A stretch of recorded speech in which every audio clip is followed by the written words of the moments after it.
dock pole that came out of a lake, one of our lakes around here. So that tree is like about 130 years old, and then it was last 30 years it was in one of the lakes as a dock pole. So there was a nail in there. I actually I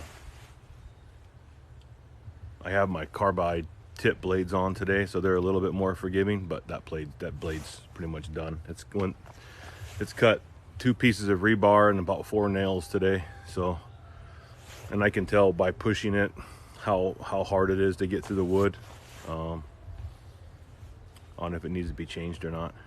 That's kind of one of the reasons why I like it not to be, that part of it not to be mechanical. It kind of helps give me a good indication of when I need to switch the blade. My other Sawkirk blades, they even look at metal and they go dull. So I got to make sure, or try to make sure that the wood is as clean as I can, because if it touches metal, even a nail, it's done, it's over. Smokes them instantly. But these carbide tips can take a little bit of that. At least I can get through the log. It sucks when it goes dull in the center of a big log, and then you got to get a bunch of wedges and wedge up that piece to get the tension off the blade and try to back it out. And it just kind of turns into a lot of extra work. But I do use a metal detector. But like on this, I'm not on this particular one. This isn't, I didn't actually metal detect. I pulled out a bunch of nails, I thought, but I guess I missed one. But like on real big logs, my metal detector only goes down like 4 to 6 inches in depth. But you get, sometimes what happens is like when you pull the rebar out, sometimes the rebar will be sticking up out of the log like yay, and then you'll grab a chain around it and you'll pull it out or whatever. And sometimes the rebar isn't straight up and down. It's kind of off at an angle, or it goes down and bends or whatever.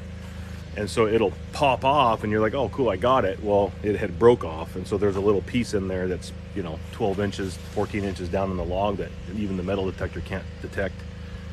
So then it's just the luck of the draw at that point. In fact, here's a piece right here. This is actually a piece of it. You can see the rebar in it. So this was deep in the log. This was like a 24-inch diameter log, cedar. And so I was making the cut. This is my cut line. I was taking off this piece, making 1-bys, right? And that's the piece of rebar that was deep down in the log that I couldn't even see. I hit it. Now I didn't have my carbide tips on. It would have went through it. I had my other saw blades on. I touched that, just touched it.